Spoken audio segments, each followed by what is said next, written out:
Hello guys, welcome to all in one GK. आज हम CDS 2 2025 के लिए कंप्लीट पॉलिटी पढ़ेंगे। इससे पहले मैंने ऑलरेडी इकोनॉमिक्स और केमिस्ट्री अपलोड कर दी है। मैं उनका लिंक भी डिस्क्रिप्शन में दे दूंगी, आप प्लीज़ वहां से एक बार चेक कर लेना उन वीडियोस को। और मैंने साथ में PYQs भी करवा रखे हैं। And now let's begin with polity. So polity start करने से पहले और कॉन्स्टिट्यूशन के बारे में पढ़ने से पहले हमें पता होना चाहिए कि डिमांड कैसे आई और कॉन्स्टिट्यूशन कैसे बना। So demand for the constituent assembly, सबसे पहले 1934 में ये आइडिया पुट फॉरवर्ड किया गया कि हमें इंडिया के लिए एक कॉन्स्टिट्यूएंट असेंबली चाहिए। और किसने करा था पहली बार? MN रॉय ने। अब 1935 में इंडियन नेशनल कांग्रेस, इन्होंने भी बोला था कि हमें ऑफिशियली एक कॉन्स्टिट्यूट असेंबली चाहिए जो इंडिया का कॉन्स्टिट्यूशन बनाए। अब 1938 में जवाहरलाल नेहरू ने भी बोला था on behalf of INC that the constitution of free India must be framed without outside interference by a constituent assembly elected on the basis of adult franchise. इसका मतलब यही है कि हम अपना जो कॉन्स्टिट्यूशन बनाएंगे उसमें हमें कोई भी ब्रिटिशर्स या बाहर के मेंबर्स नहीं चाहिए, वो इंडियंस ही बनाएंगे। और on the basis of adult franchise, मतलब ये जो हम वोटिंग्स वगैरह करते हैं ना, उन्हें हम बोलते हैं यूनिवर्सल एडल्ट फ्रेंचाइज। यही चीज़ उन्होंने बोली थी। अब 1940 में अगस्त ऑफर एक आता है जिसमें ये एक्सेप्ट हो जाती है डिमांड। अब 1942 में sir Stanford Cripps came to India with a draft proposal of framing an independent constitution. But वो क्रिप्स प्रपोजल जो था ना, उसको रिजेक्ट कर दिया था मुस्लिम लीग ने। क्यों? क्योंकि मुस्लिम लीग चाहता था कि पाकिस्तान बने और वो सारे प्रपोजल्स उसमें नहीं थे। अब 1946 में फिर से कैबिनेट मिशन जो है ना, उसको भेजा गया था इंडिया में to work out on the details for the formation of constituent assembly. और उसके बाद हमारा कॉन्स्टिट्यूशन बना। ओके, सो जब कॉन्स्टिट्यूएंट असेंबली जिसने हमारा कॉन्स्टिट्यूशन बनाना था, उसकी कॉम्पोजिशन क्या थी? सो टोटल स्ट्रेंथ थी 389। उस 389 में से 296 सीट्स थी एलोटेड ब्रिटिश इंडिया को और 93 प्रिंसली स्टेट्स को। और 296 में से जो सीट्स एलोटेड थी ना ब्रिटिश इंडिया को, उसमें से 292 जो मेंबर्स है वो 11 गवर्नर्स प्रोविंस वहां से आएंगे और 4 जो बचे थे वो आते थे 4 चीफ कमिश्नर प्रोविंसेस से। अब seats allotted to each British province were divided among the 3 principal communities, मतलब Muslim, Sikh and general. General में एक्सेप्ट मुस्लिम एंड सिख सारे आ जाते थे। अब जो कॉन्स्टिट्यूएंट असेंबली थी उसमें सारे इंपॉर्टेंट पर्सनैलिटीज ऑफ इंडिया थे, बट महात्मा गांधी प्रेजेंट नहीं थे। ओके, अब ये चीज़ इंपॉर्टेंट है कि हमें पूछा जाता है एग्जाम में कि जब हमारी कॉन्स्टिट्यूएंट असेंबली बनी थी ना, तो उनका प्रेसिडेंट या वाइस प्रेसिडेंट कौन था? तो पहले क्या होता था कि जैसे इलेक्ट हुई है, सो जो ओल्डेस्ट मेंबर होते थे ना, उनको टेम्पोरेरीली प्रेसिडेंट बना दिया जाता था उस पॉइंट ऑफ टाइम के लिए जब तक इलेक्शंस ना हो। तो डॉक्टर सचिनंदन सिन्हा जो थे ना, वो ओल्डेस्ट मेंबर थे, इसीलिए उन्हें टेम्पोरेरी प्रेसिडेंट बना दिया गया था असेंबली का, फॉलोइंग द फ्रेंच प्रैक्टिस। फिर बाद में जब इलेक्शन हुए तो डॉक्टर राजेंद्र प्रसाद को इलेक्ट किया गया था प्रेसिडेंट ऑफ कॉन्स्टिट्यूएंट असेंबली, और वही हमारे क्या थे? परमानेंट प्रेसिडेंट थे। अब उनके साथ 2 वाइस प्रेसिडेंट थे असेंबली के, HC Mukherjee and VT Krishnamachari. और दिसंबर 13, 1946 को जवाहरलाल नेहरू ने मूव किया था ऑब्जेक्टिव रिजोल्यूशन। अब ये इंपॉर्टेंट क्यों है? क्योंकि यही बेसिस है हमारा किसका? प्रीएम्बल का। अब ड्राफ्टिंग कमेटी जिन्होंने हमारा कॉन्स्टिट्यूशन बनाया, उसमें कितने मेंबर्स थे? उसमें 7 मेंबर्स थे, इंक्लूडिंग डॉक्टर BR अम्बेडकर। जो ड्राफ्टिंग कमेटी थी वो सेटअप हुई थी अगस्त 29, 1947 को। 7 मेंबर्स कौन थे? डॉक्टर BR अम्बेडकर जो चेयरमैन थे, N Gopalaswamy Iyengar, अलादी कृष्णमस्वामी Iyer, doctor KM Munshi, Syed Mohammad सहदुल्ला। अब BR मित्तर पहले थे, हाँ, बट उनको रिप्लेस किया गया एन माधव राव के द्वारा, बिकॉज उन्होंने रेजिग्नेशन दी थी ड्यू टू हेल्थ इश्यूज। अब DP खेतान भी पहले थे, but since he died in 1948 तो उनको भी रिप्लेस किया गया TT कृष्णमाचारी के थ्रू। अब the motion on the draft constitution was declared pass on 26 नवंबर 1949। ये जो डेट है ना, ये बहुत सिग्निफिकेंट है। क्यों? क्योंकि 2 चीजें आती है, ठीक है। पहली चीज आती है एडॉप्ट करना और दूसरी चीज आती है एनफोर्स करना। तो जब हमें पूछा जाए ना कि हमारा कॉन्स्टिट्यूशन इंक्लूडिंग द प्रीएम्बल कब एडॉप्ट हुआ, तो हम बोलेंगे 26 नवंबर 1949 को। बट अगर पूछा जाए कि हमारा कॉन्स्टिट्यूशन एनफोर्स्ड कब हुआ, कब मतलब लागू हुआ, तो हम बोलेंगे 26 जनवरी 1950। अब ये डेट्स में कंफ्यूज मत होना, प्रीएम्बल का कुछ भी पूछे तो वो यही होगा, अडॉप्ट भी हमने इसी दिन किया था, एनफोर्स भी इसी दिन किया था प्रीएम्बल को, ओके।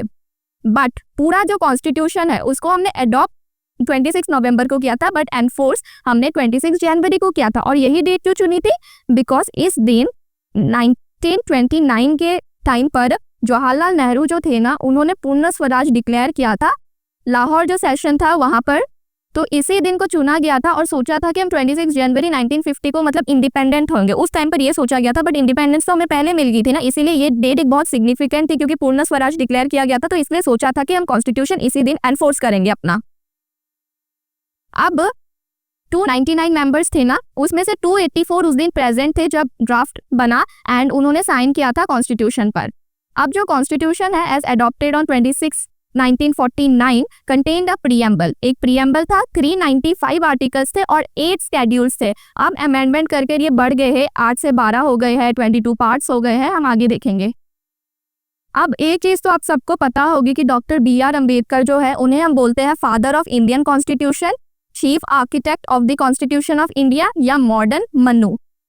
अब मैंने यही चीज बताई, जो फोर्स है वो हमारा कॉन्स्टिट्यूशन 26 जनवरी को हुआ, क्यों? क्योंकि 1930 में पूर्ण स्वराज डिक्लेयर किया गया था following the resolution of Lahore session of INC, तो सेम थिंग, ओके। अब कुछ इंपॉर्टेंट फैक्ट्स है कि जो एलिफेंट है उसे हमने अडॉप्ट किया था एज ए सिंबल और seal of the constituent assembly. जो सर BN राव थे वो हमारे कॉन्स्टिट्यूशनल या लीगल एडवाइजर थे कॉन्स्टिट्यूएंट असेंबली के। अब सेक्रेटरी कौन थे? HBR अयंगर।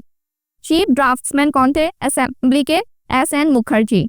कैलीग्राफर, किसने हमारा कॉन्स्टिट्यूशन लिखा? आपको पता है जो हमारा कॉन्स्टिट्यूशन है वो लॉन्गेस्ट रिटर्न कॉन्स्टिट्यूशन है पूरे वर्ल्ड का, उसको इटैलिक्स में लिखा गया था प्रेम बिहारी नारायण रायजादा के थ्रू। और जो भी उसमें ब्यूटीफुल जो भी डेकोरेशन वगैरह है वो किसने की थी? वो आर्टिस्ट थे from Shanti Niketan including Nandlal Bose and Beohar Ram Manohar Sinha, और उन्होंने ही ब्यूटीफाई भी किया था प्रीएम्बल को। And then the calligraphy Hindi version की किसने की थी? वो की थी वसंत कृष्ण वैद्य ने, और उसको डेकोरेट किया था नंदलाल बोस ने। अब हमारी जो कॉन्स्टिट्यूएंट असेंबली थी उसने कुछ इंपॉर्टेंट फंक्शंस और भी परफॉर्म किए थे।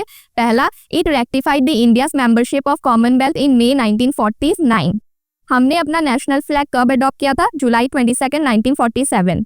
अब national anthem that is Jana Gana मन बाय रविंद्रनाथ टैगोर, वो हमने अडॉप्ट किया था 24 जनवरी 1950। और national song Vande Mataram bye Bankim Chandra Chatterjee, जो उनकी बुक आनंद मठ में भी है, दैट इज ऑन 24 जनवरी 1950। तो नेशनल एंथम और सॉन्ग एक दिन किए थे, फ्लैग हमने 22 जुलाई को किया था। अब हमारे पहले प्रेसिडेंट कौन इलेक्ट हुए थे? डॉक्टर राजेंद्र प्रसाद, वो भी 24 फरवरी 1950 को ही हुए थे। अब जो असेंबली है उनके टोटल 11 सेशंस हुए थे और उनको 2 years 11 months एंड 18 days लगे थे हमारा कॉन्स्टिट्यूशन बनाने में। अब ये इंपॉर्टेंट चीज़ है जो एग्जाम में पूछी जाती है कि हमने अपने कॉन्स्टिट्यूशन से ना काफ़ी चीज़ें दूसरी कंट्री से बोरो की है, तो हमने क्या कौन सी कंट्री से बोरो किया है? पहली चीज़, गवर्नमेंट ऑफ इंडिया एक्ट 1935 से हमने अपनी federal scheme, office of governor, judiciary, public service commission मतलब UPSC वगैरह, एमरजेंसी के प्रोविजंस जो 3 है, देन एडमिनिस्ट्रेटिव डिटेल्स, ये हमने ली है गवर्नमेंट ऑफ इंडिया एक्ट 1935 से। ब्रिटिश कॉन्स्टिट्यूशन मतलब UK से हमने क्या क्या लिया? जो भी पार्लियामेंट की चीज़ें हैं ना, तो वो हमने ली है ब्रिटेन से। Parliamentary form of government, rule of law, legislative procedure, single citizenship, cabinet system, prerogative writs, 5 writs होती है हमारी, वो भी हमने ब्रिटेन से ली है। पार्लियामेंट्री प्रिविलेजेस एंड बाइकामरिज्म, ठीक है, 2 हाउसेस। अब यूनाइटेड स्टेट्स USA से हमने क्या क्या लिया है? फंडामेंटल राइट्स लिया है, इंडिपेंडेंस ऑफ जुडिशरी लिया है, judicial review, impeachment of president, removal of supreme court and high court जजेस, post of vice president, preamble of the constitution. Ireland से क्या लिया है हमने? DPSP, method of election of president and nomination of members to the Rajya Sabha. अब भी आगे election of members भी आएगा, उसमें कंफ्यूज मत होना। नॉमिनेशन हमने आयरलैंड से लिया है।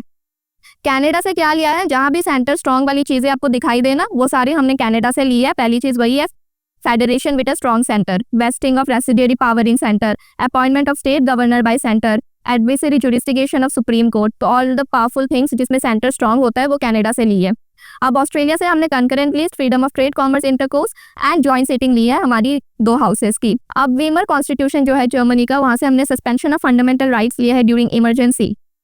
अब सोवियत यूनियन मतलब रशिया से हमने क्या क्या लिया है? Fundamental duties, ideas of justice, social, economic and political expressed in preamble. So preamble में ना ऐसे है ना, जस्टिस, फैटर्निटी, लिबर्टी, तो जस्टिस वाली चीज हमने ली है USSR से। अब फ्रेंच कॉन्स्टिट्यूशन से हमने क्या लिया है? रिपब्लिक का idea. Ideas of liberty, equality and fraternity preamble से। बाकी तीनों चीजें हमने ली है फ्रेंच से, बट जस्टिस वाला सिर्फ जो आइडिया है वो हमने लिया है सोवियत यूनियन से।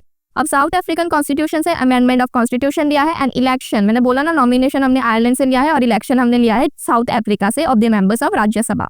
जापान से हमने लिया है concept of procedure establish by law.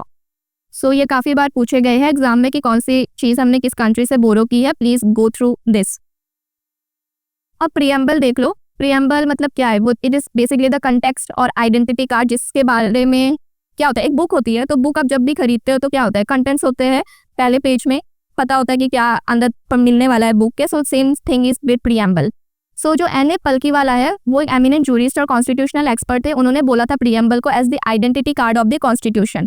के एम मुंशी ने क्या बोला था कि प्रीएम्बल हॉरोस्कोप है हमारा सर्वे डेमोक्रेटिक रिपब्लिक का। अब जो प्रीएम्बल है, ये मैंने आपको पहले भी बताया कि जो ऑब्जेक्टिव रिजोल्यूशन है उसके थ्रू हमारा प्रीएम्बल आया है, और वो पंडित जवाहरलाल नेहरू ने ही अडॉप्ट किया था कॉन्स्टिट्यूएंट असेंबली में। आज तक प्रीएम्बल सिर्फ एक ही बार अमेंड हुआ है through 42nd constitutional amendment act of 1976। और क्या अमेंड हुआ है, हमने 3 नए वर्ड ऐड किए थे प्रीएम्बल में, सोशलिस्ट, सेकुलर एंड इंटीग्रिटी। और प्रीएम्बल इनैक्ट अडॉप्ट मैंने क्या बोला, एक ही दिन हुआ था, 26 नवंबर 1949। अब प्रीएम्बल के रिगार्डिंग में 3 केसेस है जो एग्जाम में बार बार पूछे जाते हैं। पहला केस होता है हमारा बेरूबारी यूनियन केस। सो बेरूबारी यूनियन केस 1960 का था। इसमें बोला था कि जो हमारा प्रीएम्बल है ना, it's not a part of the constitution. अब केशव नंदा भारती केस, ये इंपॉर्टेंट केस है।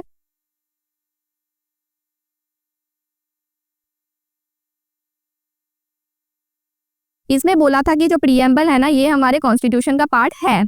और एक तीसरा केस और एक आता है, that is LIC of India case. इसमें बोला गया था कि जो कॉन्स्टिट्यूशन है ना वो पार्ट है, बट इंटीग्रल पार्ट है हमारे कॉन्स्टिट्यूशन का। Preamble is an integral part of our constitution. और ये केसेस क्यों हुए थे, क्योंकि हम प्रीएम्बल में अमेंड कर सकते हैं, नहीं कर सकते, क्योंकि अगर फीचर नहीं है, बेरूबारी ने क्या बोला था कि पार्ट नहीं है, तो हम अमेंड कैसे कर सकते हैं। फिर केशव नंदा ने बोला कि नहीं है, पार्ट है, उसके बाद ही ना हम बोल कर सकते हैं। बट एक चीज उन्होंने मेक श्योर की थी कि इंटीग्रल पार्ट तो है, हम अमेंड तो कर सकते हैं, बट हम बेसिक फीचर्स जो है ना उनसे छेड़छाड़ नहीं कर सकते। बेसिक फीचर्स के साथ अगर हमने कोई छेड़छाड़ की तो वो नल एंड वॉइड हो जाएगी। हमारा जो कॉन्स्टिट्यूशन है उसमें 8 थे ना स्केड्यूल जब वो बना, बट अमेंडमेंट के बाद अब 12 हो गए हैं। तो पहले में क्या आता है, names and states of and their territory. Then second में provision related to emoluments allowance, मतलब सैलरी वगैरह। थर्ड में ओथ वगैरह। फोर्थ में allocation of seat to Rajya Sabha. इसका मतलब क्या है कि राज्यसभा में कैसे जाते हैं। आपको पता है कि हम जो इलेक्शन करते हैं वो लोकसभा के लिए होते हैं, स्टेट लेजिस्लेटिव असेंबलीज के लिए होते हैं। तो राज्यसभा में कैसे होती है चीजें, राज्यसभा में ना जो स्टेट की पॉपुलेशन जितनी है उतने मेंबर्स जाएंगे। मतलब फॉर एग्जांपल यूपी ले लो, यूपी ना सबसे ज्यादा है, लार्जेस्ट है पॉपुलेशन, तो यूपी की सीट्स ना राज्यसभा में सबसे ज्यादा है। अब वैसे गोवा ले लो जो सबसे छोटा स्टेट है, स्मॉलेस्ट है, तो ना राज्यसभा में बस एक सीट है representative of Rajya Sabha. So likewise मतलब पॉपुलेशन के हिसाब से एलोकेशन होती है सीट्स की इन राज्यसभा। अब फिफ्थ में क्या आता है, schedule areas and schedule tribes आती है। आपको पता है कि इंडिया में बहुत सारी ट्राइब्स रहती है।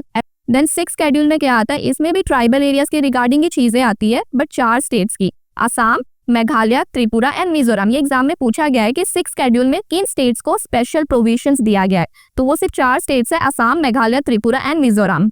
अब 7th में आती है कि जो हमारी जो डिवीजन है ना पावर की बिटवीन यूनियन एंड स्टेट, वो आती है 7th स्केड्यूल में कि कौन सी स्टेट लिस्ट में होगी चीजें, कौन से यूनियन में होगी और कौन से में दोनों रूल बना सकते हैं। 8th में ऑफिशियल लैंग्वेज आती है। अब 9th ऐड हुआ था पहला अमेंडमेंट एक्ट से 1951 से, जो कि है लैंड रिफॉर्म्स। 10th स्केड्यूल में anti defection law, that is 52nd amendment act 1985 से ये चीज ऐड हुई। 11th में पंचायत ऐड हुए from 73rd amendment act 1992 and 12th में municipalities from 74th amendment act 1992। पहले पार्ट में यूनियन एंड टेरिटरी है, दूसरे में सिटीजनशिप, तीसरे में फंडामेंटल राइट्स, चौथे में DPSP। 4A बाद में ऐड हुआ, पहले नहीं था, 42nd अमेंडमेंट से ऐड हुआ, हमारी फंडामेंटल ड्यूटीज। 5 में यूनियन के बारे में पढ़ते हैं, 6 में हम स्टेट्स के बारे में पढ़ते हैं, 7 नहीं है, रिपील हो गया है। 8 में यूटीज के बारे में पढ़ते हैं, 9 में पंचायत, 9A में म्युनिसिपैलिटी, 9B में कोऑपरेटिव सोसाइटीज। अब 10 में स्केड्यूल एंड ट्राइबल एरियाज। 11 में रिलेशन कैसे होंगे यूनियन और स्टेट्स के बीच में। 12 में हम फाइनेंस एंड प्रॉपर्टीज से रिलेटेड चीजें पढ़ते हैं, राइट टू प्रॉपर्टी वगैरह। 13 में ट्रेड कॉमर्स कैसे होगी with in the territory and outside. 14 में हम सर्विसेज पढ़ते हैं between the union and the states, मतलब IAS IFS जो है ना वो सब। 14 ये भी 42nd से ऐड हुआ, पहले नहीं था, ट्रिब्यूनल्स। 15 में इलेक्शंस। 16 में कुछ स्पेशल प्रोविजंस कुछ क्लास को दी गई है, वो सब SC ST OBCs वगैरह।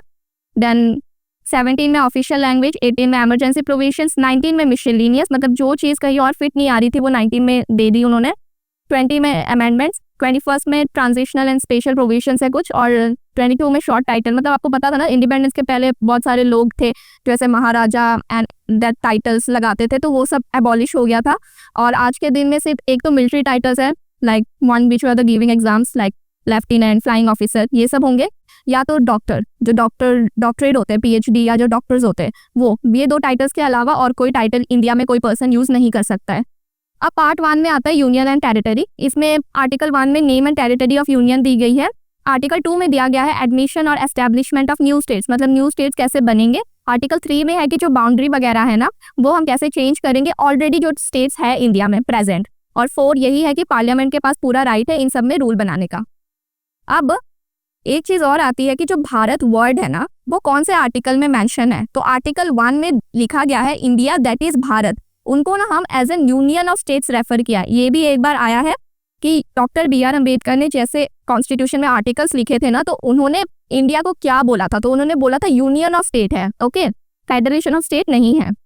एट प्रेजेंट हमारे स्टेट्स में 28 स्टेट है इंडिया में और 8 यूटीज है। अब ना जैसे इंडिपेंडेंस हुआ तो ये प्रॉब्लम थी कि हम कैसे स्टेट्स को डिवाइड करेंगे, तो इसके लिए कुछ कमिटीज बनाई गई थी। पहली थी धार कमीशन, ये के धार के अंदर बनी थी और उन्होंने रिकमेंड किया था कि हम रीऑर्गेनाइजेशन ऑफ स्टेट करेंगे on the basis of administrative convenience rather than linguistic factor. मतलब हम लैंग्वेज के आधार पर स्टेट्स डिवाइड नहीं करेंगे, हम एडमिनिस्ट्रेशन अच्छा हो उसके बेसिस पर करेंगे। फिर आती है JVP कमेटी, जिसमें जवाहरलाल नेहरू, वल्लभ भाई पटेल और पताबी सीतारमैया, ये तीनों थे, इसीलिए JVP कमेटी।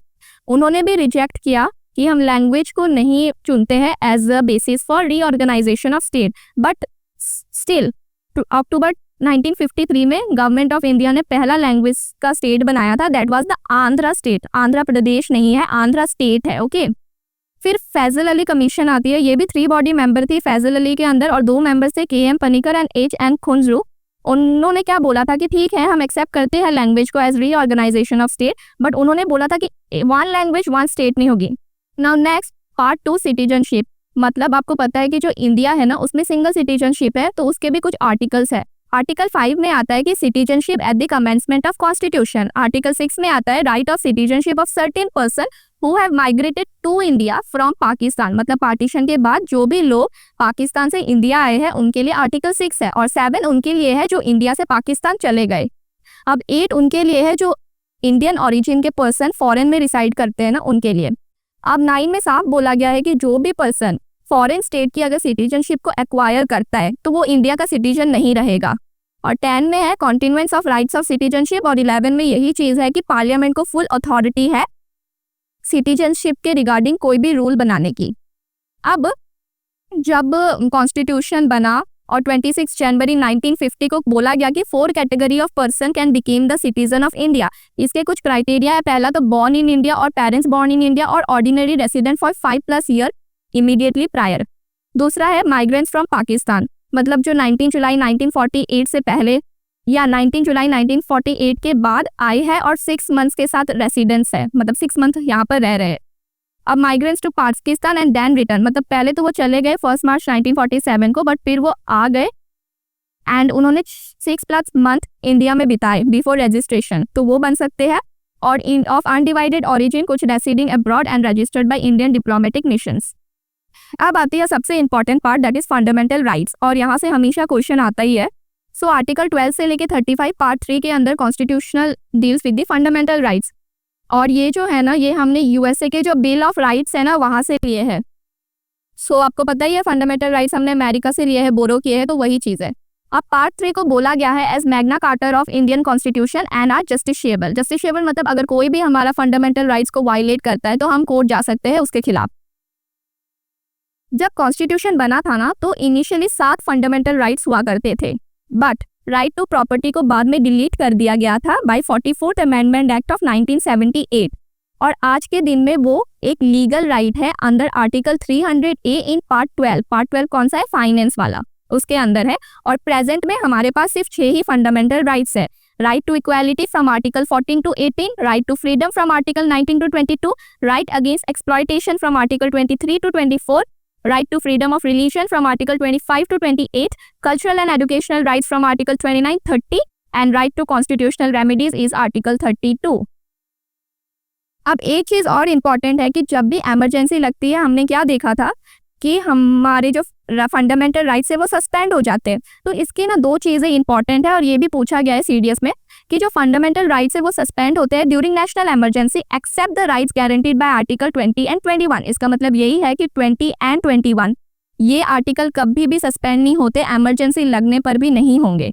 बट जो आर्टिकल 19 है ना, ये तो ऑटोमेटिकली सस्पेंड हो जाता है जब एमरजेंसी डिक्लेयर होती है इंडिया में।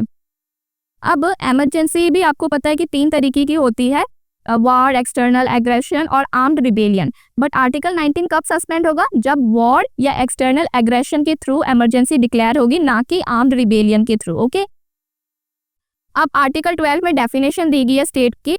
इसमें क्या लिखा गया है कि स्टेट ना सब कुछ है, स्टेट की बॉडीज, यूनियन की बॉडीज, लोकल अथॉरिटीज, मतलब उन्होंने सबको स्टेट बोला है। स्टेट इज नॉट जस्ट की स्टेट। ओके, और आर्टिकल 13 ये बोलता है कि वही चीज़ है कि अगर ऐसा कोई भी रूल पार्लियामेंट बनाता है जो इससे हमारे फंडामेंटल राइट्स को हार्म है या वायलेशन होती है उनकी, तो वो नल एंड वॉइड हो जाएगा। अब राइट टू इक्वेलिटी में 4 आर्टिकल आते हैं। 14 मतलब इक्वेलिटी बिफोर लॉ। आर्टिकल 15 में कोई भी डिस्क्रिमिनेशन नहीं होगा on the basis of race, religion, caste, sex और प्लेस ऑफ बर्थ। 5 चीज़ें बताई गई है। 16 में बताया गया है कि सबको जो एम्प्लॉयमेंट है ना उनमें एक इक्वल अपॉर्चुनिटी देंगे। 17 is abolition of untouchability and 18 वही जो मैंने बोला था ना, abolition of titles except military and academics, वही चीज़ है। अब राइट टू फ्रीडम, आर्टिकल 19 आपने अभी देखा डायरेक्टली सस्पेंड होता है, तो इसमें क्या है कि 6 राइट्स देता है आर्टिकल 19। पहला तो freedom of speech and expression, दूसरा right to assemble peacefully and without arms, तीसरा राइट टू फॉर्म एसोसिएशन और यूनियंस और cooperative societies, fourth right to move freely throughout the territory of India, fifth right to reside and settle in any part of the territory of India, and sixth right to practice any profession or to carry any occupation, trade or business। अब 20 और 21 आपने देखा कि कभी suspend नहीं होते, तो 20 में क्या है? 20 में है कि protection in respect of conviction for offences, no ex post facto law, no double jeopardy and no self incrimination. तो इनका मतलब क्या होता है? No ex post facto law, इसका सिंपल सा मतलब यही है कि सपोज एक इंसान है, उसने चोरी की। ओके, अब उस टाइम पर सपोज इसकी जो सजा है ना दैट इज 1 ईयर, उसको जेल में रहना है। ठीक है, तो अगर उसने जो चोरी की उस टाइम पर 1 ईयर सजा है, अब नेक्स्ट डे लॉ आया है कि सपोज जो चोरी करते हैं ना उनकी सजा बढ़ाकर 3 साल कर दी है, तो अब उसने तो एक दिन पहले चोरी की थी ना, तो तब सजा कितनी थी? 1 साल थी ना, तो उसको 1 साल वाली ही सजा मिलेगी, 3 साल वाली नहीं मिलेगी, क्योंकि जब उसने वो क्राइम कमिट किया था तो उस पॉइंट ऑफ टाइम पर उस क्राइम की सजा कितनी है वही उस इंसान को मिलेगी। तो इसे बोलते हैं no ex post facto law. अब नो डबल जियोपार्डी मतलब सपोज एक इंसान ने, इसने चोरी की, इसको इसकी सजा मिल गई, अब दोबारा इसको देखा किसी ने, तो ये फिर से इसको पुलिस पकड़ कर नहीं ले जाएगी अगर उसने कंप्लेन कर दिया कि इसने मेरे घर में चोरी कर दी। मतलब इसको एक बार सजा मिल गई ना, तो इसको बार बार उस क्राइम की सजा नहीं मिलेगी। सो नो डबल जियोपार्डी, एक क्राइम की एक ही बार सजा। Okay, that's the meaning. और नो सेल्फ इंक्रिमिनेशन मतलब कोई भी जिससे क्राइम परफॉर्म किया है वो खुद अपना विटनेस नहीं बन सकता है कोर्ट में, so that is no self incrimination. अब 21 आर्टिकल क्या है? Protection of life and personal liberty, मतलब हमें अपनी लाइफ और पर्सनल लिबर्टी की फुल प्रोटेक्शन मिलेगी कॉन्स्टिट्यूशन के थ्रू। 21 ए बाद में ऐड हुआ है, that's a right to elementary education, 86 constitutional amendment है 2002, मतलब जो 6 से लेकर 14 साल तक बच्चे हैं ना उन्हें कंपलसरी एजुकेशन मिलनी ही पड़ेगी। That's the thing. Now article 22 क्या है? Protection against arrest and detention in certain cases. इसमें 2 चीजें आती है, एक प्यूनिटिव एंड एक प्रिवेंटिव। प्यूनिटिव मतलब पहले सिंपल जैसे जाती है चीज़ कि पहले क्राइम किया पर्सन ने, फिर उसको पुलिस उठाकर ले गई, फिर उसको कोर्ट में पेश किया, फिर उसको जो सजा मिली उसको उसने माना। बट प्रिवेंटिव मतलब जैसे पुलिस को लगा कि ये इंसान है, ये कुछ गलत कर सकता है, तो इसीलिए पुलिस इसको पहले ही उठाकर ले गई, बट इसने अभी तक कोई क्राइम कमिट किया नहीं है, तो उसको बोलते कि पहले प्रिवेंट कर लिया without trial and conviction by court. अब राइट अगेंस्ट एक्सप्लॉयटेशन में 2 आर्टिकल आते हैं। पहला तो traffic in human beings and force labour, उसकी प्रोहिबिशन आर्टिकल 23 करता है, और 24 में है कि कोई भी एम्प्लॉयमेंट नहीं होगी चिल्ड्रन की below the age of 14 years. अब आर्टिकल नंबर 25 से 28 हमारा right to freedom of religion है। 25 में है कि हम अपने मर्जी का जो भी रिलीजन है ना उसको प्रैक्टिस एंड प्रोपागेट कर सकते हैं। 26 में है कि हम अपने रिलीजन अफेयर्स भी मैनेज कर सकते हैं। 27 में है कि कोई टैक्सेस नहीं होंगे रिलीजियस, मतलब जो भी चीज़ हम प्रमोट करेंगे उसके लिए। और 28 में है कि हम अपना जो रिलीजियस वर्शिप्स है या फिर इंस्टीट्यूट्स है हम उसको मतलब फ्रीडम से उसको अटेंड कर सकते हैं, उसको परफॉर्म कर सकते हैं। अब आर्टिकल 29 एंड 30। आर्टिकल 29 में है protection of language, script and cultural of minorities, मतलब माइनॉरिटीज की प्रोटेक्शन। अब 30 में क्या है कि माइनॉरिटीज के पास फुल अथॉरिटी है to establish and administer their educational institutions. अब आता है last, right to constitutional remedies. इसमें आर्टिकल 32 बहुत ज़्यादा इंपॉर्टेंट है। 33 में क्या है कि power of parliament to modify the rights in the application to forces. यही चीज़ है, मतलब जो भी डिफेंस या पार्लियामेंट्री फोर्सेस है ना उनके कुछ राइट्स लिमिटेड होते हैं, fundamental rights. So that's the thing. And 34 में यही है कि जब भी कंट्री में कहीं पर मार्शल लॉ लगता है तो वहाँ पर कैसी रेस्ट्रिक्शन होगी फंडामेंटल राइट्स की। 35 वही है, पार्लियामेंट के पास अथॉरिटी होती है, लेजिस्लेचर के पास, कि वो सारा कुछ ये प्रोविजंस बनाए। अब आर्टिकल 32 ना इतना इंपॉर्टेंट है कि डॉक्टर BR अम्बेडकर ने उन्हें heart and soul of Indian constitution बोला है।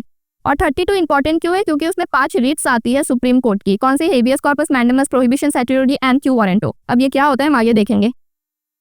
हेबियस कॉर्पस का मतलब है to have the body of, और इसको इशू करता कौन है? कोर्ट। ऑब्वियसली सुप्रीम कोर्ट ही करेगा, और कौन करेगा? So issued by the court to a person who has detain another person unlawfully. मतलब अगर किसी को हमने अनलॉफुली डिटेन कर रखा है तो कोर्ट अंदर हेबियस कॉर्पस बोलेगा कि उस पर्सन को कोर्ट के सामने लेकर आओ कि आपने उस पर्सन को क्यों पकड़ कर रखा है। और ये पब्लिक अथॉरिटीज और प्राइवेट इंडिविजुअल्स दोनों के ऊपर इशू हो सकता है। अब मैंडेमस का मतलब होता है वी कमांड। अब इसको कोर्ट इशू करती है टू अ पब्लिक ऑफिशियल, ताकि वो अपनी जो ऑफिशियल ड्यूटीज है ना उसको परफॉर्म अच्छे से कर सके। मतलब अगर कोई भी पब्लिक बॉडी है, कॉर्पोरेशन है, इंपीरियर कोर्ट है, ट्रिब्यूनल है, गवर्नमेंट है, इन्हीं के अगेंस्ट इशू होती है, तो कोर्ट उन्हें बोलेगा कि आप अपनी ड्यूटीज अच्छे से परफॉर्म नहीं कर रहे हो, तो आपको अपनी ड्यूटीज अच्छे से परफॉर्म करनी होगी अंदर मैंडेमस। और अगर कोई प्राइवेट इंडिविजुअल है तो उसके अगेंस्ट कोर्ट को क्या लेना देना कि वो अपना बिजनेस कर रहा है अच्छे से नहीं कर रहा है, ये सिर्फ गवर्नमेंट के जो काम है उनके ऊपर ही होती है। अब प्रोहिबिशन क्या होता है? To forbid. ये कोई भी एक हायर कोर्ट एक लोअर कोर्ट को इशू करता है, ताकि जो लोअर कोर्ट है ना वो अपना जुडिस्टिगेशन मतलब पास ना करे, मतलब उसको पहले ही प्रोहिबिट कर दे कि वो अपना कोई जुडिस्टिगेशन जो उसकी अथॉरिटी नहीं है, मतलब लोअर कोर्ट ये वर्डिक्ट नहीं सुना सकता, तो इसीलिए वो पहले ही हायर कोर्ट ने उसको प्रोहिबिट कर दिया कि आपके पास ये अथॉरिटी नहीं है, आप इसका वर्डिक्ट नहीं दे सकते हो।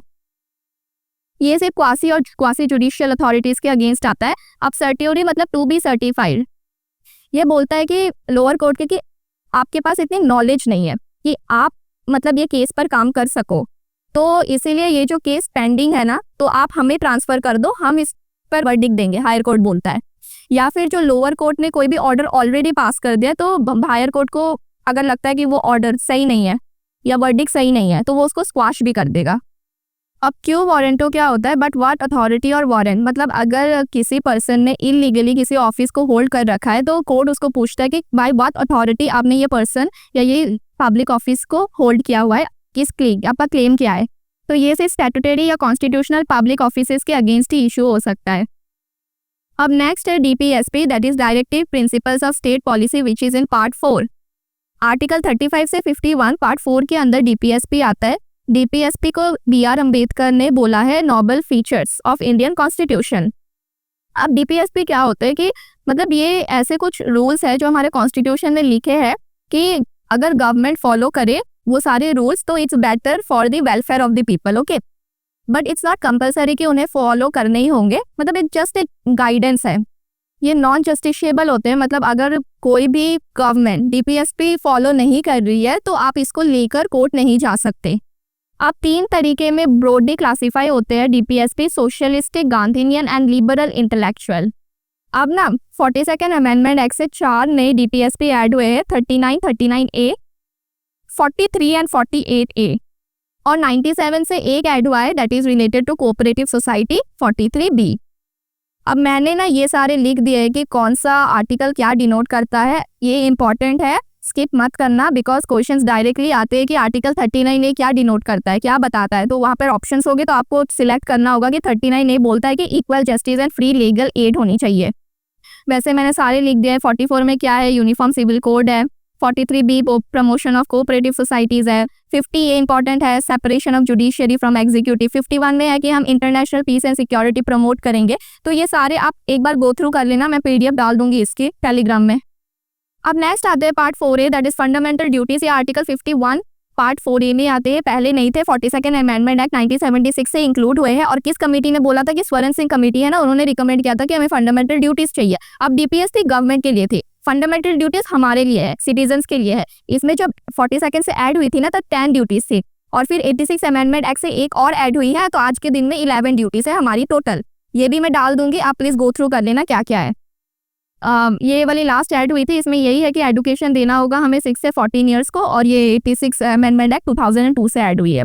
अब आता है सबसे important part, that is union. Union मतलब हमारी union government, parliament, Lok Sabha, Rajya Sabha.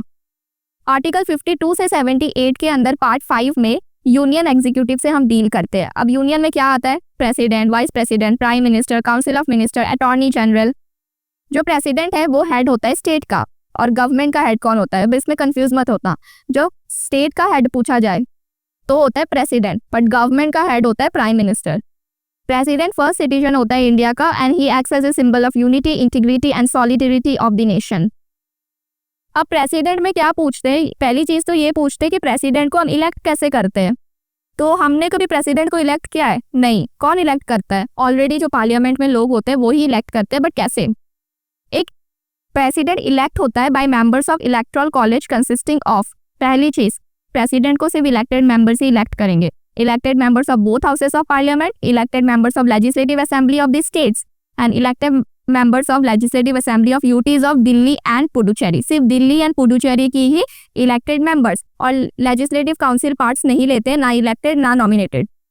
अब मैंने यही बोला ना कि इलेक्टेड मेंबर्स लेते तो नॉमिनेटेड नहीं लेंगे, बोथ हाउसेस ऑफ पार्लियामेंट के नॉमिनेटेड नहीं लेंगे, स्टेट लेजिस्लेटिव असेंबली के भी नॉमिनेटेड नहीं लेंगे, और लेजिस्लेटिव काउंसिल के ना ही इलेक्टेड ना ही नॉमिनेट। क्यों? क्योंकि लेजिस्लेटिव काउंसिल ना सिर्फ 6 स्टेट्स में है, तो इसीलिए नहीं लेते। अब nominated members of legislative assembly of Delhi and Puducherry भी नहीं लेते। यूटी की सिर्फ 2 ही है, दिल्ली एंड पुडुचेरी, याद रखना। अब जो प्रेसिडेंट का इलेक्शन होता है, it is held in accordance with system of proportional representation by means of single transferable vote, and voting is by a secret ballot. अब जो भी डाउट्स एंड वगैरह होंगे अगर प्रेसिडेंट के इलेक्शन में, तो कौन रिजॉल्व करेगा? Obviously supreme court, okay. और सुप्रीम कोर्ट का वर्डिक्ट फाइनल होता है। प्रेसिडेंट की टर्म कितनी होती है? 5 ईयर्स होती है, और 35 ईयर्स के जब आप पास हो जाओगे ना, तभी आप प्रेसिडेंट की पोस्ट के लिए मतलब खड़े हो सकते हो। अब प्रेसिडेंट की ओथ कौन दिलवाता है? तो पहली बात, जब प्रेसिडेंट बन जाए तो उसको ओथ दिलाएंगे चीफ जस्टिस ऑफ इंडिया। एक चीज आप याद रखो कि जो भी बाकी और सारे मेंबर्स होंगे, PM हो गया, अटॉर्नी जनरल हो गया, काउंसिल ऑफ मिनिस्टर हो गया, इन सबको ना ओथ प्रेसिडेंट ही दिलवाएंगे, बट प्रेसिडेंट को जो ओथ है ना वो चीफ जस्टिस ऑफ इंडिया ये दिलवाते हैं। और अगर chief justice of India present नहीं है उस टाइम पर, तो सीनियर मोस्ट जज ऑफ सुप्रीम कोर्ट, सीनियर जज ऑफ सुप्रीम कोर्ट। अब प्रेसिडेंट कभी भी रिजाइन कर सकते हैं अपने ऑफिस से, और वो अपना रेजिग्नेशन वाइस प्रेसिडेंट को देंगे, ठीक है। तो उस पॉइंट ऑफ टाइम के लिए वाइस प्रेसिडेंट एक्ट करते हैं एज प्रेसिडेंट। अगर वाइस प्रेसिडेंट ना हो तो चीफ जस्टिस ऑफ इंडिया, और चीफ जस्टिस भी ना हो तो सीनियर मोस्ट जज ऑफ सुप्रीम कोर्ट। अब प्रेसिडेंट की ना काफी सारी मतलब फंक्शंस होते हैं। पहली चीज तो वो लेजिस्लेटिव फंक्शंस परफॉर्म करते हैं, जो भी बिल वगैरह आते हैं वो सब प्रेसिडेंट के थ्रू ही साइन होकर एक एक्ट बनता है। सेकेंड चीज, डिफेंस के, आर्मी, नेवी, एयरफोर्स के वो सुप्रीम कमांडर होते हैं। थर्डली, प्रेसिडेंट 12 मेंबर्स को नॉमिनेट करते हैं राज्यसभा में, ठीक है, तो ये भी उनकी एक पावर है। देन मनी बिल, हम आगे जाके पढ़ेंगे, मनी बिल जो है वो भी प्रेसिडेंट की प्रायर रिकमेंडेशन से ही आता है पार्लियामेंट में। दूसरी मैंने आपको बताई दी कि सारे जो है ओथ वगैरह वो प्रेसिडेंट देते हैं, प्रेसिडेंट नॉमिनेट करते हैं सारे मेंबर्स को, प्रेसिडेंट ही मतलब सबको सिलेक्ट कर दे, लाइक अटॉर्नी जनरल कौन बनेगा, कैग कौन बनेगा, ये सब कुछ कौन डिसाइड करता है? प्रेसिडेंट। सो ये बेसिकली सारे फंक्शंस होते हैं प्रेसिडेंट के। अब हम देखते हैं इम्पीचमेंट ऑफ प्रेसिडेंट, मतलब अगर हमें कभी प्रेसिडेंट को इम्पीच करना पड़े, मतलब हटाना पड़े उनकी पोस्ट से, तो कैसे होगा? सो ये कोई भी हाउस में हम इनिशिएट कर सकते हैं, लोकसभा में भी, राज्यसभा में भी। क्यों? क्योंकि प्रेसिडेंट किसी भी हाउस के मेंबर नहीं होते हैं। अब 1/4 मेंबर्स जो है ना, उनको ये चीज साइन करनी होगी कि उनके अगेंस्ट जो हमने चार्जेस लगाए हैं, ओके, और 14 डेज का नोटिस जाएगा प्रेसिडेंट के पास। देन अगर इम्पीचमेंट रिजोल्यूशन पास हो जाता है 2/3 of the total membership of that house, मतलब अगर टोटल मेंबर है 300 और इसके 2/3 मेंबर्स मतलब 200 लोगों ने पास कर दिया, तो फिर ये दूसरे हाउस में जाएगा। दूसरा हाउस भी इन्वेस्टिगेट करेगा चार्जेस को। अगर चार्जेस ऐसे कुछ मिलते हैं तो दूसरे हाउस से भी 2/3 में पास होना पड़ेगा। अब दोनों हाउस में अगर पास हो गया तो प्रेसिडेंट इम्पीच हो जाएगा और उनको रिमूव कर देंगे हम क्या ऑफिस से। अब इम्पीचमेंट में पार्ट कौन लेता है? Nominated members of either house of the parliament take part in impeachment. अच्छा, इसका मतलब यही है कि अगर इम्पीच करना है तो इलेक्टेड के साथ नॉमिनेटेड दोनों मेंबर पार्ट लेंगे, house of parliament, Lok Sabha and Rajya Sabha. उस पॉइंट ऑफ टाइम में states legislative assembly, UTs of Delhi and Puducherry का कोई काम नहीं होता है। इलेक्टेड का भी, नॉमिनेटेड का तो होता ही नहीं है।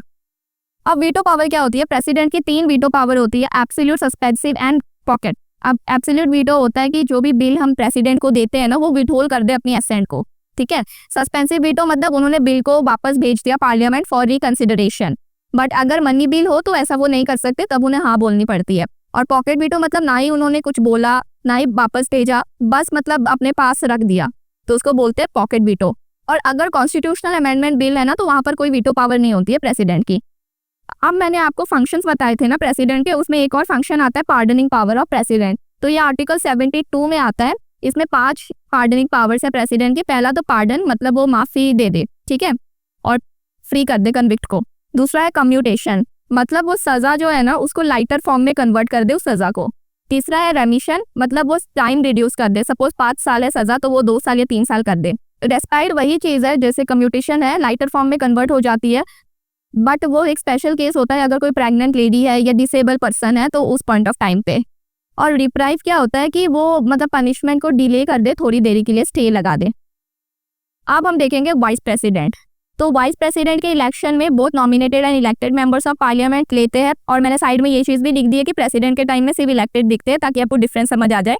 अब it does not include the member of state legislative assembly. मतलब एक चीज़ याद रखो, जो भी प्रेसिडेंट की इम्पीचमेंट में पार्ट लेता है वही इलेक्शन में पार्ट लेता है वाइस प्रेसिडेंट के, ओके।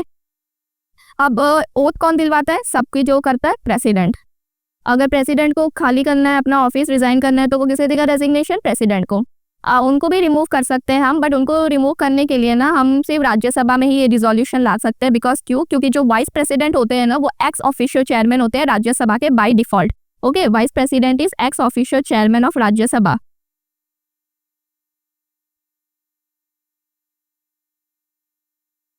सो इसीलिए हम सिर्फ राज्यसभा में ही मतलब उनकी इम्पीचमेंट कर सकते हैं।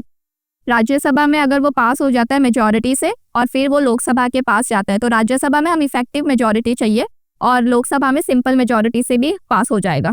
अब वाइस प्रेसिडेंट के 2 इंपॉर्टेंट फंक्शन है। He acts official chairman of Rajya Sabha similar to those of speaker of Lok Sabha, and when he acts as a president when vacancy occur. जो भी प्रेसिडेंट के फंक्शन होते हैं वो परफॉर्म करते हैं, बट 6 मंथ्स के अंदर प्रेसिडेंट जो है ना उनके इलेक्शन हो जाने चाहिए। नेक्स्ट वी है प्राइम मिनिस्टर। प्राइम मिनिस्टर की मैंने क्या बोला था? हेड ऑफ गवर्नमेंट है, प्रेसिडेंट हेड ऑफ स्टेट है। आर्टिकल 75 में बोलते हैं कि prime minister shall be appointed by the president. The president administers the oath to the prime minister. Term of prime minister is not fix and he holds the office during the pleasure of president. तो usually हम क्या बोलते हैं कि 5 साल तक होते हैं, बट ऐसा नहीं है। कॉन्स्टिट्यूशन में क्या बोला गया है कि प्राइम मिनिस्टर की कोई भी फिक्स टर्म नहीं होती है। जब तक प्रेसिडेंट चाहे तब तक वो ऑफिस में रह सकते हैं, और वो बाय डिफॉल्ट चेयरमैन होते हैं नीति आयोग के और भी बहुत सारी बॉडीज है उनके। Central council of ministers. अब आर्टिकल 75 में क्या बोला गया है कि the total number of minister including the prime minister in the council of minister shall not exist 15% of the total strength of the Lok Sabha. So Lok Sabha में जो प्राइम मिनिस्टर की जो council, central council of ministers होते हैं ना, वो 15% से ज़्यादा नहीं हो सकते हैं। यही चीज़ है, और ये पहले 10% थी, बाद में अमेंडमेंट के साथ 15% हुई है। हम आगे पढ़ेंगे कि कौन से अमेंडमेंट से क्या हुआ है। बट ये एग्जाम में एक बार आया था कि कितनी % होनी चाहिए strength central council of ministers की? So that is 15% of the total strength of Lok Sabha. ये मिनिस्टर्स भी जो है ना वो ऑफिस होल्ड करते हैं at the pleasure of president, and जो काउंसिल ऑफ मिनिस्टर है they are collectively responsible to the Lok Sabha. This is very important. ये एज इट इज पूछा गया था कि काउंसिल ऑफ मिनिस्टर किसके लिए रिस्पॉन्सिबल है? So they are responsible to Lok Sabha, not to president. Important. The president shall administer the oath and office to a minister. अब इसमें क्राइटेरिया है कि अगर कोई मेंबर नहीं है तो वो 6 महीने के अंदर मेंबर बन जाए, ओके। और एक चीज़ है कि अगर मैं लोकसभा की मेंबर हूँ ना, तो मैं लोकसभा में ही वोट कर सकती हूँ। मैं राज्यसभा में जाकर प्रोसीडिंग्स में पार्ट ले सकती हूँ, बोल सकती हूँ, अपने ओपिनियंस रख सकती हूँ, बट मैं राज्यसभा में वोटिंग नहीं कर सकती। काउंसिल ऑफ मिनिस्टर्स एक वाइडर बॉडी होती है जिसमें 60 to 70 मिनिस्टर्स होते हैं। 3 कैटेगरी की है, cabinet minister, minister of states and deputy ministers. अब कैबिनेट होती है 15 से 20 मिनिस्टर्स की, ओके, और ये काउंसिल ऑफ मिनिस्टर्स की पार्ट होती है। अब किचन कैबिनेट उससे भी छोटी होती है, जिन्हें हम इनर कैबिनेट या किचन कैबिनेट बोलते हैं। इसमें प्राइम मिनिस्टर के साथ सिर्फ 2 या 4 इन्फ्लुएंशियल मिनिस्टर्स होंगे जो उनको हेल्प करेंगे डिसीजंस में। पार्लियामेंट, अब पार्लियामेंट का आपको पता है कि 3 पार्ट होते हैं, प्रेसिडेंट, काउंसिल ऑफ स्टेट जो कि Rajya Sabha and house of the people जो कि लोकसभा। अब 1954 में Hindi names Rajya Sabha and Lok Sabha adopt किए गए थे। और राज्यसभा आपको पता ही है, जैसे हम अपर हाउस या सेकंड चैम्बर और हाउस ऑफ एडेड बोलते हैं। लोकसभा को हम लोअर हाउस, फर्स्ट चैम्बर और पॉपुलर हाउस। अब कॉम्पोजिशन क्या है राज्यसभा की? 250 है टोटल स्ट्रेंथ, बट आज में ना टोटल 245 मेंबर्स ही है। तो जो 250 है उसमें से 238 होते हैं जो अलग अलग स्टेट्स और यूटी से आते हैं, जिन्हें हम इलेक्ट करते हैं, और 12 नॉमिनेट करते हैं प्रेसिडेंट। बट आज के टाइम पर 245 स्ट्रेंथ है, जो 229 मेंबर्स है स्टेट से, 4 है यूटी से और 12 जो है वो प्रेसिडेंट से है। अब कॉम्पोजिशन क्या है लोकसभा की? सो जो मैक्सिमम स्ट्रेंथ है लोकसभा की वो 550 है, बट प्रेजेंट में 543 ही मेंबर्स है। सो जो 550 है उसमें से 530 आते हैं स्टेट से, 20 आते हैं यूटी से। सो स्टेट से तो इस बार भी 530 है, बट यूटी से बस 13 है। अब जो राज्यसभा है वो एक कॉन्टिन्यूइंग चैम्बर है, मतलब परमानेंट बॉडी है, कभी भी डिसॉल्व नहीं होती। हाउएवर 1/3 ऑफ इट्स मेंबर, 1/3 जो मेंबर है ना वो हर 2 साल के बाद रिटायर होते हैं। तो ऐसे जो मेंबर्स है वो 6 साल में पूरे रिटायर हो जाते हैं, ठीक है। एंड ड्यूरेशन ऑफ लोकसभा, ये कॉन्टिन्यूइंग चैम्बर नहीं है, 5 साल तक ड्यूरेशन होती है। आपको पता ही है कि हम लोकसभा के इलेक्शन 5 ईयर्स के बाद करवाते हैं, यही चीज़ लिखी है। Presiding officers of the parliament, so parliament के प्रेसाइडिंग ऑफिसर क्या होते हैं? लोकसभा में आपको पता है speaker and deputy speaker, and Rajya Sabha में चेयरमैन एंड डेप्यूटी चेयरमैन। जो स्पीकर ऑफ लोकसभा है ना, तो उनको इलेक्ट कौन करता है? जो भी मेंबर है ना लोकसभा के, उनके बीच में से ही स्पीकर इलेक्ट होता है। और प्रेसिडेंट इलेक्ट करते हैं। डेट ऑफ इलेक्शन मतलब जो है ना वो प्रेसिडेंट ही फिक्स करते हैं कि कब लोकसभा स्पीकर को हम इलेक्ट करने वाले हैं, और उसके बाद ओथ भी उन्हें प्रेसिडेंट ही दिलवाते हैं। अब जो स्पीकर है ना लोकसभा के, वो पहले वोट नहीं कर सकते। अगर टाई होता है उसी टाइम पर वो अपना कास्टिंग वोट डाल सकते हैं, ठीक है, टू ब्रेक दैट टाई। अब जो चेयरमैन है राज्यसभा के, मैंने ऑलरेडी बता दिया कि वो बाय डिफॉल्ट वाइस प्रेसिडेंट होते हैं, तो जो भी ड्यूटीज है वो वाइस प्रेसिडेंट ही निभाते हैं। अब स्पीकर ऑफ लोकसभा की ना 2 स्पेशल पावर होती है राज्यसभा के कंपैरिजन में। पहली, एक बिल मनी बिल है या नहीं है, ये कौन डिसाइड करता है? ये स्पीकर करता है लोकसभा का, और जो उनका डिसीजन होता है वो फाइनल होता है। दूसरा, स्पीकर ही प्रेसाइड करता है joint sitting of 2 houses of parliament. जब भी कोई मतलब बिल है वो मतलब एग्री नहीं कर रहा दोनों हाउस, तो उसमें ना जॉइंट सीटिंग का प्रोविजन है, और उस टाइम पर जॉइंट सीटिंग को कौन प्रिसाइड करेगा? स्पीकर करेगा लोकसभा का। तो ये 2 एक्स्ट्रा पावर या मेजर पावर है लोकसभा के स्पीकर की in respect to chairman of Rajya Sabha. एक चीज मैं बताऊंगी, और कोरम क्या होता है? So quorum, okay, quorum basically होता है 1/10 ऑफ टोटल स्ट्रेंथ।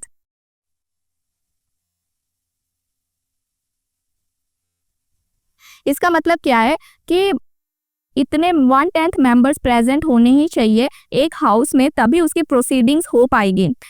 ये मिनिमम है, मतलब 1/10 होने पड़ेंगे। इसी चीज को हम कोरम बोलते हैं, क्योंकि अगर 1/10 से कम मेंबर्स है ना तो कोई भी प्रोसीडिंग्स नहीं हो सकती उस हाउस में। अब आते हैं सेशंस ऑफ पार्लियामेंट। समनिंग किसे बोलते हैं? सो आपको पता है कि 3 सेशन होते हैं पार्लियामेंट के। पहला बजट सेशन जो फरवरी से मई के बीच में होता है, फिर मॉनसून सेशन जो जुलाई से सितंबर के बीच में, एंड विंटर सेशन जो नवंबर से दिसंबर के बीच में होता है। अब समनिंग बोलते हैं जो मैक्सिमम गैप होता है ना जिन 2 सेशंस के बीच में पार्लियामेंट का, वो ना 6 महीने से ज़्यादा नहीं हो सकता। इसका मतलब है कि पार्लियामेंट को ना 2 सेशंस तो लेने ही पड़ेंगे, ठीक है। सो समॉन करना उसे ही बोलते हैं, मतलब पार्लियामेंट का मिलना, ठीक है। अब एडजर्नमेंट क्या होता है? एडजर्नमेंट होता है कि मतलब मैंने ना अपना काम, जो भी पार्लियामेंट का काम है, वो कुछ स्पेसिफाइड टाइम के लिए मतलब सस्पेंड कर दिया जाता है, चाहे वो कुछ घंटे हो, कुछ दिन हो या कुछ हफ्ते हो। तो वो काम थोड़े टाइम के लिए, स्पेसिफाइड टाइम होता है, उसके लिए हम सस्पेंड कर देते हैं। अब एडजर्नमेंट साइन डाई होता है कि हमने टर्मिनेट ही कर दी पार्लियामेंट की जो सीटिंग है बहुत इंडेफिनिट टाइम तक। अब प्रोरोगेशन होती है एक चीज, इसका मतलब होता है कि जो भी प्रेसाइडिंग ऑफिसर है या आइदर स्पीकर या चेयरमैन, ठीक है, वो जब हाउस को डिक्लेयर करता है ना एडजर्न साइन डाई, कब करता है? जब सेशन कंप्लीट हो जाता है। इसीलिए ना वो इनडेफिनिट टाइम तक टर्मिनेट हो जाती है पार्लियामेंट की सीटिंग। तो जब एडजॉर्न साइन डाई हो जाता है हाउस, तो कुछ फ्यू डेज के बाद ना प्रेसिडेंट एक नोटिफिकेशन इशू करता है for the prorogation of session, मतलब वो सेशन जो हाउस का है वो खत्म हो गया है।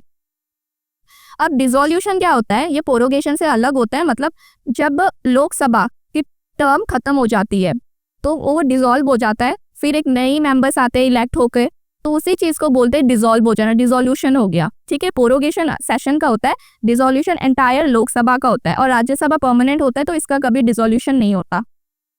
आप पार्लियामेंट्री प्रोसीडिंग्स देख लो, क्वेश्चन आवर क्या होता है।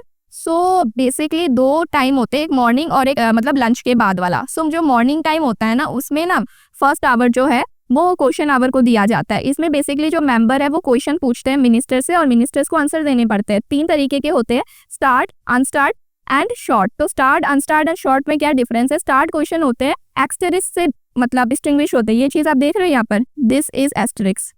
जो स्टार्ट क्वेश्चन होते हैं ना वो ऑरली आंसर देने पड़ते हैं मिनिस्टर्स को, और सप्लीमेंट्री क्वेश्चंस फॉलो अप कर सकते हैं, ये ग्रीन कलर में प्रिंटेड होता है। अब जो अनस्टार्ट क्वेश्चन होते हैं ये ना रिटन में देने पड़ते हैं मिनिस्टर्स को, और इसमें ना सप्लीमेंट्री क्वेश्चन फॉलो नहीं कर सकते, और ये व्हाइट कलर में प्रिंटेड होते हैं। अब शॉर्ट नोटिस क्वेश्चन क्या होता है कि एक short notice of less than 10 days दिया जाएगा मिनिस्टर को, और उन्हें ऑरली आंसर ये बताने पड़ेंगे, और ये लाइट पिंक कलर में होते हैं। अब 0 आवर क्या होता है? 0 आवर ना हमारे कॉन्स्टिट्यूशन में मेंशन नहीं है, ठीक है, क्वेश्चन आवर मेंशन है बट 0 आवर नहीं है, ये एक इनफॉर्मल पार्लियामेंट्री डिवाइस है। ठीक है, सो 0 आवर क्या क्या होता है कि ये डायरेक्टली क्वेश्चन आवर के बाद स्टार्ट हो जाता है, और एजेंडा ऑफ द डे जो होता है ना तब तक ये लास्ट करता है। तो इन शॉर्ट आप बोल लो कि जो टाइम है between question hour and agenda of the day, उसी को हम 0 आवर बोलते हैं। Now next we have bills. तो 4 तरीके के बिल्स होते हैं, ordinary, money, financial and constitutional amendment bills. So जो ऑर्डिनरी बिल है ये सिंपल है, ये कोई भी हाउस में आ सकते हैं। ठीक है, ऑर्डिनरी सारे सब्जेक्ट्स को लेकर। मनी बिल मैं आपको बताया लोकसभा की पावर होती है, इसी के बारे में हम थोड़ा देखेंगे बिकॉज इसी से क्वेश्चन ज्यादा आते हैं। मनी बिल मतलब जो भी फाइनेंस से related tax, public expenditure. Okay, अब फाइनेंशियल बिल है, ये फाइनेंशियल मैटर से ही डील करते हैं बट मनी बिल से थोड़े डिफरेंट होते हैं, और ये ना 2 कैटेगरी में डिवाइडेड होते हैं। इसका 2 आर्टिकल्स है, एक तो है 117(1) ओके, और दूसरा है 117(3).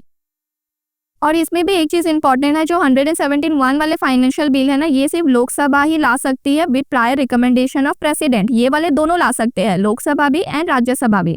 बट इसके अलावा फाइनेंशियल बिल और मनी बिल में एक और डिफरेंस है कि जो मनी बिल है ना उसके पास राज्यसभा के पास कोई भी पावर नहीं होती, ना वो अमेंड कर सकते हैं, ना वो रिटर्न कर सकते हैं, कुछ भी नहीं कर सकते। बट फाइनेंशियल बिल में ऑल्दो आर्टिकल 171 वाला लोकसभा लाता है, बट राज्यसभा के पास भी इक्वल पावर होती है, वो रिजेक्ट भी कर सकते हैं, अमेंड भी कर सकते हैं। और कॉन्स्टिट्यूशनल अमेंडमेंट बिल ये कोई भी हाउस लेकर आ सकता है, एंड इसमें बस जॉइंट सीटिंग नहीं होती है। अब मनी बिल देख लो, आर्टिकल 110 में आता है, ये मैंने लिख दिया, लोकसभा में आता है, that too on the recommendation of president. Every such bill is considered to be a government bill, और एक सिर्फ मिनिस्टर ही इंट्रोड्यूस कर सकता है, और स्पीकर डिसाइड करेगा कि ये मनी बिल है या नहीं। अगर बिल पास हो गया लोकसभा से तो ये राज्यसभा जाएगा फॉर कंसिडरेशन, बट ये कुछ नहीं कर सकता, जैसे मैंने बोला रिजेक्ट भी नहीं, अमेंड भी नहीं। ठीक है, रिकमेंडेशन दे सकते हैं। अब अगर वो रिकमेंडेशन माननी है नहीं माननी है लोकसभा को, ये भी लोकसभा की ही बिल है। अगर 14 डेज के अंदर उन्होंने ये बिल लोकसभा नहीं भेजा तो ऑलरेडी माना जाएगा कि राज्यसभा ने ये बिल पास कर दिया है, और फिर ये प्रेसिडेंट के पास जाता है, प्रेसिडेंट असेंट देगा बिल को तो वो एक्ट बन जाएगा, और फिर मनी बिल पास हो जाता है पार्लियामेंट से। अब जॉइंट सीटिंग क्या है, मतलब अगर कोई भी डेडलॉक सिचुएशन आ जाती है कि दोनों हाउसेस में बन नहीं रही है किसी चीज़ को लेकर, तो प्रेसिडेंट बोल सकते हैं कि जॉइंट सीटिंग करनी है, इसको प्रिसाइड स्पीकर करते हैं, और फिर उनकी एब्सेंस में डेप्यूटी स्पीकर करते हैं, और तब जो भी मतलब अनबन है वो डिस्कस होकर सॉल्व हो जाती है। अब बजट, आपको पता है बजट आता है हर साल, तो हमारे जो कॉन्स्टिट्यूशन है उसमें बजट वर्ड मेंशन नहीं है, उसमें मेंशन है एनुअल फाइनेंशियल स्टेटमेंट, ये चीज़ मेंशन है, और वो आर्टिकल 112 में आती है। आपको पता है हमारा फाइनेंशियल ईयर 1 अप्रैल से स्टार्ट होता है और 31 मार्च तक जाता है, तो यही उसकी टाइमलाइन भी होती है बजट की। अब बजट 6 स्टेजेस में पास होता है, presentation of budget, general discussion, scrutiny by departmental committees, voting on demand of grants, passing of appropriation bill and passing of finance bill. मैं ये दोबारा डिस्कस नहीं करूंगी, ऑलरेडी मैंने जो पॉलिटी पढ़ा रखी है आपको उसकी सारी प्लेलिस्ट में मैंने इन डेप्थ सारी चीज़ें डिस्कस की है कि बजट जो पास होता है ये 6 स्टेजेस क्या होते हैं, उसमें क्या क्या इंपॉर्टेंस है, कौन सी कमिटीज़ है। तो मैं दोबारा ये चीज़ें डिस्कस नहीं करूंगी because polity is a very vast topic, and एक वीडियो में सारी चीज़ें कंपाइल करना पॉसिबल नहीं है, इसलिए मैंने पहले से ही पॉलिटी की इन डेप्थ सारी वीडियोस बना रखी है ऑलरेडी ऑन द प्लेलिस्ट, तो किसी को अगर पढ़ना है तो वो जाके पार्ट 5 में ये चीज़ें पढ़ सकता है। So the constitution of India जो है ना, उसके 3 फंड्स है। 266 आर्टिकल्स में 2 आते हैं, consolidated fund of India, public account of India, और 267 में कंटीजेंसी फंड ऑफ इंडिया। अब इसका डिफरेंस क्या है? कंसोलिडेटेड फंड मेन फंड होता है जिससे सैलरी वगैरह जो भी इनकम वगैरह है वो सारी चीज़ें इसी कंसोलिडेटेड फंड ऑफ इंडिया से जाती है, ठीक है। जो भी मतलब मिनिस्ट्रीज को फंड वगैरह देते हैं अलग अलग, कि आपने देखा होगा बजट में इतना मिला है उतना मिला है, ये सब सारी चीज़ें। अब पब्लिक अकाउंट ऑफ इंडिया में क्या है? सारी पब्लिक मनी जो भी कंसोलिडेटेड फंड ऑफ इंडिया में नहीं होती है वो सारी पब्लिक अकाउंट ऑफ इंडिया में होती है, ठीक है। अब तीसरा कंटीजेंसी फंड ऑफ इंडिया ये होता है कि ये प्रेसिडेंट के कंट्रोल में आता है, ये बहुत इमरजेंसी फंड है, ये समझ लो। मतलब अगर इन दोनों में पैसे नहीं बचे और बहुत ही ऐसी सिचुएशन है कि फाइनेंशियल कुछ हालत अच्छी नहीं है कंट्री की, तब कंटीजेंसी फंड प्रेसिडेंट निकालेंगे और बहुत ही अनएक्सपेक्टेड जो एक्सपेंसेस है उनको मीट करेंगे। बट एक बार ये सारी चीज़ें ठीक हो गई, नॉर्मल से आ गई, नॉर्मल होगी सारी सिचुएशन, तो उसके बाद जितना भी पैसा कंटीजेंसी फंड से निकाला गया है ना, वो कंसोलिडेटेड फंड से फिर उसमें वापस रख देंगे, ताकि कंटीजेंसी फंड मतलब उतना ही रहे, वो हिल नहीं सकता, मतलब जितना है ना उसको उतना ही रहना पड़ेगा। अगर एक बार उन्होंने पैसे निकाल भी दिए तो बाद में कंसोलिडेटेड से वापस वहाँ पर उतना करना पड़ेगा पूरा। Now we have financial committees. So पहली कमेटी है पब्लिक अकाउंट कमेटी, ये 1921 में under government of India 1919 establish हुई थी। इसमें 22 मेंबर्स है, 15 लोकसभा से और 7 राज्यसभा से। Next we have estimates committee, ये 1950 में रिकमेंडेशन ऑफ जॉन मैथाई के थ्रू आई थी। इसमें 30 मेंबर है और 30 के 30 ना लोकसभा से है, ठीक है। ये आई थी एक बार कि कौन सी ऐसी कमेटी है जिसमें सिर्फ लोकसभा के मेंबर्स है, दैट्स एस्टिमेट कमेटी। राज्यसभा की कोई रिप्रेजेंटेशन नहीं होती है। Then we have committee on public undertaking, ये 1964 में on recommendation of Krishna Menon committee आई थी। इसमें भी 22 मेंबर्स है, 15 from Lok Sabha and 7 from the Rajya Sabha. Now we have supreme court. Supreme court में प्रेजेंट में 34 जजेस है, एक चीफ जस्टिस और 33 अदर जजेस। ये सारे प्रेसिडेंट ही अपॉइंट करते हैं एंड चीफ जस्टिस को भी प्रेसिडेंट करते हैं और ओथ भी प्रेसिडेंट ही दिलवाते हैं इन्हें। अब क्वालिफिकेशन क्या है? पहली चीज, he should be a citizen of India and one of the 3 things, okay? Either he should be a judge of high court for 5 years or an advocate of high court for 10 years or a distinguished jurist in the opinion of president. Important है, छोड़कर मत जाना। ये भी पूछा गया है 4 option देके कि इनमें से कौन सा क्वालिफिकेशन नहीं है सुप्रीम कोर्ट के जज बनने का। सो आपको ये चीज़ें पता होनी चाहिए कि हाई कोर्ट का जज 5 years, advocate 10 years, jurist in the ice of president, okay. अब जो सुप्रीम कोर्ट है उनके जज जो है ना वो 65 years तक ही ऑफिस होल्ड कर सकते हैं। हाई कोर्ट के भी सब सिमिलर ही रहते हैं, बस इतना ही है कि हाई कोर्ट के जो जज है ना वो 62 years तक कर सकते हैं ऑफिस होल्ड, ओके। अगर उन्हें रिजाइन करना है तो प्रेसिडेंट को रेजिग्नेशन देंगे एंड रिमूव कौन करेगा? President on recommendation of parliament. अब 2 ही केसेस में रिमूव हो सकते हैं जज। First is proved misbehaviour and दूसरा है इनकैपेसिटी, मतलब he is not capable of performing his duties. अब यहाँ पर मैंने यूनियन से रिगार्डिंग आर्टिकल्स लिखे हैं। आपको सारे आर्टिकल्स पढ़ने की बिल्कुल भी ज़रूरत नहीं है, बिकॉज सारे इंपॉर्टेंट है ही नहीं। सिर्फ आपको पता होना चाहिए उतने आर्टिकल्स विच आर इंपॉर्टेंट। मतलब प्रेसिडेंट कहाँ है? 52 में। इलेक्शन कहाँ है? 54 में। अब फिर 58 में क्या है? क्वालिफिकेशंस आ गई। अब 61 में प्रोसीजर है इम्पीचमेंट का। सो आपको बस उतने पता होना चाहिए। Every article is not important. तो ये सार है। मैं टेलीग्राम की लिंक डाल दूंगी नीचे डिस्क्रिप्शन में, वहाँ पर PDF मिल जाएगी, आप एक बार गो थ्रू कर लेना। आप पार्ट 6 है द स्टेट्स। इसमें क्या है कि जैसे यूनियन है ना वैसे ही स्टेट गवर्नमेंट भी है। जो भी प्रेसिडेंट परफॉर्म करते हैं फंक्शन यूनियन में वो सारे गवर्नर परफॉर्म करते हैं स्टेट में। तो गवर्नर हो जाएंगे head of the state in terms of the states, okay, legislative assembly. और वही चीज़ जो प्राइम मिनिस्टर परफॉर्म करते हैं वो सारी चीज़ चीफ मिनिस्टर परफॉर्म करते हैं। गवर्नर को अपॉइंट करेंगे प्रेसिडेंट, और बाकी जितनी भी अपॉइंटमेंट्स होंगी स्टेट की वो सारे अपॉइंटमेंट्स कौन करते हैं? गवर्नर करते हैं फिर। तो यही सारी चीज़ें मैंने यहाँ पर लिखी हुई है। अब वाइस प्रेसिडेंट की जैसे वाइस गवर्नर नहीं होता है स्टेट में, आपने कभी नहीं सुना होगा कि कोई भी स्टेट में वाइस गवर्नर है। यही सारी चीज़ें मैंने यहाँ पर लिखी है, आप गो थ्रू कर लेना। अब स्टेट लेजिस्लेचर में आपको पता है कि लेजिस्लेटिव असेंबली हर स्टेट के पास है, लेकिन लेजिस्लेटिव काउंसिल जो है ना वो सिर्फ 6 स्टेट्स के पास है। और 6 कौन से है? Telangana, Uttar Pradesh, Maharashtra, Bihar, Andhra and Karnataka, okay. सो तुम्बक एक हिंट मैंने दी है, आप इससे याद कर लेना। अब लोकसभा के जैसे लेजिस्लेटिव असेंबली भी कंटिन्यूइंग चैम्बर नहीं है, 5 साल तक टेन्योर होता है, फिर डिसॉल्व हो जाएगी। और फिर लेजिस्लेटिव काउंसिल ये सेम ही है, 1/3 of member retire after every 2 years, तो 6 years के अंदर कंप्लीट रिटायर हो जाते हैं जो भी मेंबर्स आए थे उस पॉइंट ऑफ टाइम पर। अब ये चीज़ देख लो कि लेजिस्लेटिव काउंसिल में 30 साल से कम नहीं होने चाहिए और 25 साल से कम नहीं होने चाहिए लेजिस्लेटिव असेंबली में। अब लेजिस्लेटिव असेंबली की कॉम्पोजिशन जो है ना, that is consist of representative directly elected by the people on the basis of universal adult franchise.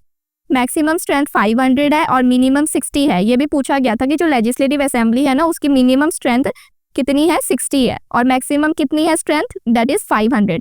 But ऐसे कुछ एक्सेप्शन है स्टेट जिनकी पॉपुलेशन इतनी नहीं है, जिनकी मिनिमम 60 सीट्स हो। तो पॉपुलेशन नहीं है, नागालैंड हो गया या फिर अरुणाचल, सिक्किम, गोवा, तो इनमें कम होती है। ठीक है, अरुणाचल, सिक्किम और गोवा की 30 है, मिजोरम की 40 है, नागालैंड की 46 है। अब एक और चीज इंपॉर्टेंट आती है कि जैसे 12 मेंबर्स नॉमिनेट करते हैं ना प्रेसिडेंट, वैसे गवर्नर के पास भी पावर होती है नॉमिनेट करने की लेजिस्लेटिव काउंसिल में। बस वो 6 स्टेट में है तो 6 स्टेट्स में ही पावर है। तो वो कैसे करते हैं, ठीक है। So unlike legislative assembly, member of legislative council are indirectly elected. Maximum strength कितनी होगी, 1/3 of total strength of the legislative assembly. अगर लेजिस्लेटिव असेंबली की उस स्टेट में स्ट्रेंथ 300 है तो 1/3 ऑफ 300 मतलब 100। ओके, 100 मैक्सिमम स्ट्रेंथ है, बट मिनिमम 40 है, मिनिमम फिक्स्ड है, 40 से ज़्यादा ही होनी चाहिए, और 1/3 ऑफ मैक्सिमम स्ट्रेंथ। अब बाकी के जो मैंने बताया आपको नॉमिनेशन वो कैसे होते हैं, 1/3 मेंबर इलेक्ट करते हैं governor of local bodies in state like municipalities and district board से होते हैं। 1/12 होते हैं graduates of 3 year residing within the states. 1/12 होते हैं teacher of 3 year standing in the states not lower in standard than secondary school. And 1/3 होते हैं elected by the member of legislative assembly of state from amongst the person who are not the member of assembly. और बाकी 1/6 जो है वो nominate करते हैं कौन, गवर्नर। अब वो कैसे नॉमिनेट होती है, जो रिमेनिंग वाली है, जो भी स्पेशल पर्सन है जिनके पास एक स्पेशल नॉलेज है लिटरेचर में, साइंस में, आर्ट में, कोऑपरेटिव मूवमेंट या सोशल सर्विस में, तो उनको गवर्नर अपॉइंट करते हैं या नॉमिनेट करते हैं। अब हाई कोर्ट आ गया। बस एक चीज़ याद रखो कि हाई कोर्ट के जो जजेस वगैरह है ना, उसको प्रेसिडेंट ही अपॉइंट करेंगे, रिमूव भी प्रेसिडेंट ही करेंगे, बस गवर्नर जो है ना उनसे सलाह करके। अब गवर्नर अपॉइंट नहीं करते हैं हाई कोर्ट के जजेस वगैरह को, उनको प्रेसिडेंट ही करेंगे। और 62 ईयर्स है जो मैंने आपको बताया, जब तक वो ऑफिस होल्ड कर सकते हैं, और वो प्रेसिडेंट ही अपॉइंट करते हैं, तो इसलिए रेजिग्नेशन भी प्रेसिडेंट को ही देंगे। अब उनके भी 2 ही ग्राउंड्स है रिमूव होने के, प्रूफ मिसबिहेवियर एंड इनकैपेसिटी। अब उनकी जो है ना हाई कोर्ट की जज बनने के क्राइटेरिया 2 है, either he should have a judicial office in the territory of India for 10 years और be an advocate of high court in 10 years. Similarly मैंने पार्ट 6 के आर्टिकल्स भी इंपॉर्टेंट लिखे हैं, आप गो थ्रू कर लेना। पार्ट 7 रिपील हो गया है, now we have part 8 which is UT. इसमें 3 आर्टिकल इंपॉर्टेंट है। 239 जहाँ पर एडमिनिस्ट्रेशन है यूनियन टेरिटरीज की, 239A है जहाँ पर क्रिएशन है लोकल लेजिस्लेचर और काउंसिल ऑफ मिनिस्टर और both for the union territories, and this is very important. 239AA special provisions for with respect to Delhi. अब दिल्ली को स्पेशल प्रोविजन मिले हैं 69 कॉन्स्टिट्यूशनल अमेंडमेंट एक्ट 1991 के through, and union territory of Delhi को क्या recognise किया गया है, national capital territory of Delhi. अब आपको पता है कि दिल्ली में इलेक्शंस होते हैं, ठीक है, तो इसका मतलब वहाँ पर चीफ मिनिस्टर वगैरह होंगे, बट बाकी जो यूटीज है ना उसमें नहीं होते। तो यही चीज़ है कि जो एडमिनिस्ट्रेशन है ना दिल्ली का, वो तो एक लेफ्टिनेंट गवर्नर करेगा ही करेगा, because it's an UT, but उसके साथ वहाँ पर एक लेजिस्लेटिव असेंबली भी होती है। तो 70 फिक्स करी गई है असेंबली की स्ट्रेंथ, और 1/10 मतलब 7, ओके, 7 मेंबर्स आएंगे। काउंसिल ऑफ मिनिस्टर्स की जो स्ट्रेंथ है दैट इज 7, ओके। 70 मेंबर्स तो टोटल है असेंबली की स्ट्रेंथ, बट जो काउंसिल ऑफ मिनिस्टर है उसकी 7 मेंबर की स्ट्रेंथ है, जिसमें से एक चीफ मिनिस्टर और बाकी 6 अदर मिनिस्टर होंगे उनको हेल्प करने के लिए। उनको अपॉइंटमेंट प्रेसिडेंट ही करेंगे, लेफ्टिनेंट गवर्नर नहीं करते, ओके। अब एक चीज़ इंपॉर्टेंट है कि जो दिल्ली है ना, जो असेंबली है दिल्ली की, वो सारे मतलब लॉज बना सकती है, बट 3 सब्जेक्ट में वो लॉज नहीं बना सकती, और ये बार बार पूछा गया है कि किन 3 सब्जेक्ट में नहीं बना सकती है, that is public order, police and land. ये 3 जो है ना इनमें तो बिल्कुल नहीं बना सकती है, ये याद करके जाना। Now next we have panchayat. Part 9 में ये चीज़ आती है, ये पहले नहीं थी, फिर बाद में 73rd अमेंडमेंट एक्ट ऑफ 1992 से ये चीज़ ऐड करी गई है अंदर पार्ट 9, ओके। और बलवंत राय मेहता कमेटी जो है ना, उन्होंने बोला था कि हमें पंचायती राज चाहिए इंडिया में। अगर पूछा जाए कि कौन सा पहला स्टेट है टू एस्टेब्लिश दैट पंचायती राज, तो वो राजस्थान हो जाएगा। एंड राजस्थान के बाद आंध्र प्रदेश में ये चीज़ आई थी। मिनिमम आपको 21 ईयर्स का होना चाहिए to be a member of panchayat, 5 years का टेन्योर होता है, और 6 मंथ में मतलब डिसोल्यूशन हो जाती है ना जब 5 ईयर्स का टर्म, तो 6 मंथ्स के अंदर पंचायत की इलेक्शंस होके नई पंचायत आनी पड़ती है। और इसमें भी रिजर्वेशन है कि 1/3 जो सीट्स है ना वो वुमेन के लिए रिजर्व्ड होगी। अब जो बलवंत राय मेहता कमेटी ने मतलब बोला था, तो उन्होंने 3 टायर बोला था पंचायती राज को, Gram Panchayat at village level, Panchayat Samiti at block level and जिला परिषद एट डिस्ट्रिक्ट लेवल। और आज में ना 29 मैटर्स है पंचायत के पास total. Now we have part 9 है म्युनिसिपैलिटी। ये भी पहले नहीं था, 74th अमेंडमेंट एक्ट 1992 से आया है। इसमें भी तीन चीज़ें बोली गई है। अर्बन लोकल गवर्नमेंट जिससे डील करेगी, ministry of housing and affairs, ministry of defence in case of cantonment boards and ministry of home affairs in case of UTs. पहली म्युनिसिपल कॉर्पोरेशन इंडिया में मद्रास में आई थी 1688 में। तीन तरीके की म्युनिसिपैलिटीज कौन सी है? नगर पंचायत है from area transition from rural to urban, municipal council है for smaller urban areas and municipal corporation है for larger urban area. 5 years है और 1/3 सेम सीट रिजर्व है वुमेन के लिए। और 6 महीने के अंदर अगर म्युनिसिपैलिटी डिसॉल्व हो जाती है तो 6 months के अंदर इलेक्शन कंडक्ट होने चाहिए एंड न्यू म्युनिसिपैलिटी को परफॉर्म करनी होगी अपनी ड्यूटीज। और इसमें ना टोटल 18 सब्जेक्ट मैटर्स है। Now we have part 9B that is the cooperative society. तो ये पहले नहीं थी, ये 97 कॉन्स्टिट्यूशनल अमेंडमेंट एक्ट 2011 से आई है। इसमें वो 3 आर्टिकल नए इंट्रोड्यूस हुए हैं। To make the right to form a cooperative society है फंडामेंटल राइट, आर्टिकल 19 के अंदर ये आता है। 19 में भी ना और सब डिविजन्स है, ठीक है, इतना डिटेल हम नहीं जाएंगे, इतना डिटेल पूछते भी नहीं है। अब it included a new DPSP on promotion of cooperative society, मैंने बताया था ना, आर्टिकल 43 भी इंक्लूड हुआ है। देन पार्ट 9 भी इंक्लूड हुआ है the cooperative society, article 243Z से 243ZE तक। अब जो कोऑपरेटिव सोसाइटी का बोर्ड होता है ना, उसमें 21 डायरेक्टर से ज्यादा नहीं होंगे और 5 साल तक ही इनका टेन्योर भी होता है, ठीक है। रिजर्वेशन होती है 1 सीट की फॉर SC और ST and 2 seats for women, okay. और स्टेट लेजिस्लेचर ऐसा प्रोविजन बना सकता है कि वो कोऑप्ट कर सकता है उन पर्सन्स को जो एक्सपर्टीज है जिनको बैंकिंग में, मैनेजमेंट में, फाइनेंस में, बट ऐसे जो कोऑप्टेड पर्सन होंगे ना वो 2 से ज़्यादा नहीं हो सकते हैं। अब हम सब्जेक्ट्स देख लेते हैं। तो union list, state list and concurrent list, 3 list है। यूनियन लिस्ट में ना करंट में 100 सब्जेक्ट्स है, जब बना था कॉन्स्टिट्यूशन तब 97 सब्जेक्ट्स है। एग्जाम्पल है defence, banking, foreign affairs, currency. Union list मतलब वो सब्जेक्ट्स जिस पर सिर्फ पार्लियामेंट ही रूल बना सकती है। अब स्टेट लेजिस्लेचर जो है जिस पे स्टेट लेजिस्लेचर रूल बना सकती है वो स्टेट लिस्ट में आएंगे। उसमें एट प्रेजेंट 61 सब्जेक्ट है, पहले 66 थे। एग्जांपल है public order, police, agriculture etcetera. ये पब्लिक ऑर्डर बाकी स्टेट का है, दिल्ली का नहीं है। अब कॉन्करेंट लिस्ट मतलब पार्लियामेंट और स्टेट दोनों मिलकर इसमें लॉ बना सकते हैं। पहले इसमें 47 सब्जेक्ट हुआ करते थे, आज इसमें 52 सब्जेक्ट है। एग्जाम्पल क्या है? Population control and family planning, marriage, divorce, civil procedure, criminal law and procedure, okay. अब ये चीज इंपॉर्टेंट है कि 42nd अमेंडमेंट एक्ट जो है 1976 का, उसमें से 5 सब्जेक्ट जो है ना वो स्टेट लिस्ट से कंकरेंट लिस्ट में ट्रांसफर करे गए थे। वो 5 सब्जेक्ट कौन से हैं? पहला है एडुकेशन, दूसरा है फॉरेस्ट, तीसरा है वेट एंड मेजर्स, चौथा है protection of wild animals and birds and 5th is administration of justice, okay. और अगर कोई भी मैटर इन तीनों लिस्ट में नहीं आएगा ना वो रेसिड्यूरी पावर के अंदर आएगा और उसमें कौन लॉ बनाएगा? Obviously president. Now right to property. Right to property मैंने ऑलरेडी आपको बता दिया है, बट ये जान लो कि जब right to property initially constitution में फंडामेंटल राइट था ना तो आर्टिकल 19(1)(f इसके अंदर आता था और आर्टिकल 31 के अंदर आता था। तो बाद में 44 से ये डिलीट हो गया दोनों, और ये अभी एक लीगल राइट या कॉन्स्टिट्यूशनल या स्टैट्यूटरी राइट बोल लो, और आर्टिकल 300A पार्ट 12 में आता है। अब इलेक्शंस के रिगार्डिंग आर्टिकल 324 जिसमें हमारा इलेक्शन कमिश्नर है। फिर 326 ये क्या है? Universal adult franchise, okay.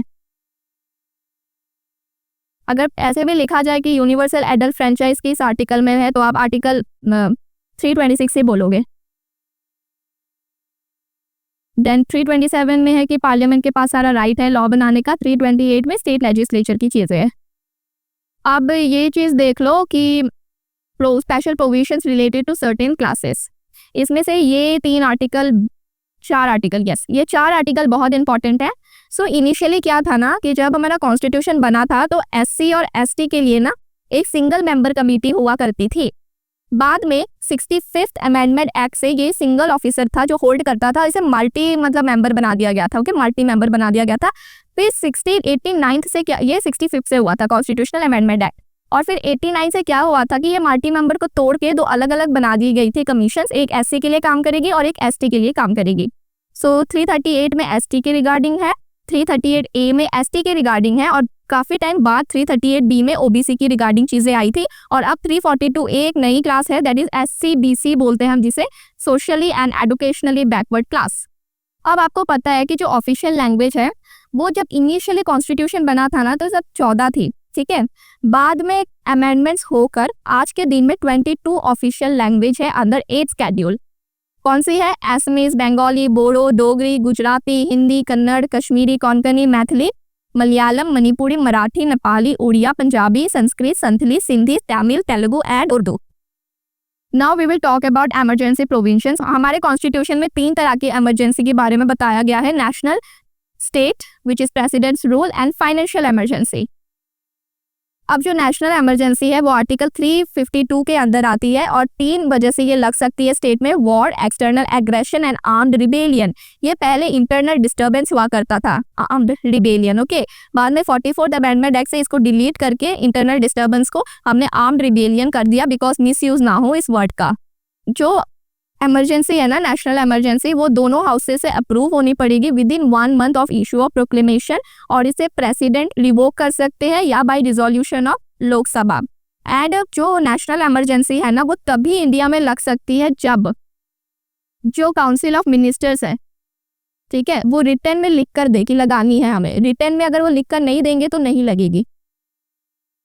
और आज तक 3 बार लगी है नेशनल इमरजेंसी, 1962 इंडो-सिनो वॉर, 1971 इंडो पाक वॉर एंड 1975 प्रेसिडेंट रूल। मतलब कभी भी कोई स्टेट अगर अच्छे से फंक्शन नहीं कर पा रहा है, उसकी फंक्शनरी अच्छे से नहीं हो पा रही है, गवर्नर नहीं कर पा रहे हैं चीज़ें ठीक, तो फिर प्रेसिडेंट रूल वहाँ पर लग जाता है, जिसको हम स्टेट इमरजेंसी भी बोलते हैं। आज तक ये बहुत बार लगी है, more than 100 times in different states including Punjab, Jammu Kashmir, north eastern states. ये आर्टिकल 356 में आती है और इसका थोड़ा सा पार्ट आर्टिकल 365 में भी आता है। अब ये 2 महीने के अंदर मतलब इसको अप्रूव करना होता है दोनों हाउसेस से, ओके।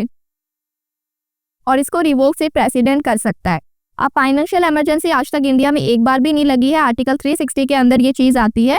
एंड जब भी इंडिया में फाइनेंशियल इंस्टेबिलिटी हो जाए, मतलब फाइनेंस नहीं है कि हम अपनी कंट्री को इतना अच्छा से चला सके, तो वही चीज़ है फाइनेंशियल इमरजेंसी। ये भी 2 महीने के अंदर ही अप्रूव करना पड़ता है, इसे प्रेसिडेंट रिवोक कर सकता है and not yet invoked in India. Now we have amendments. So Article 368, that article deals with amendments और वो पार्ट 20 में आती है चीज़ें।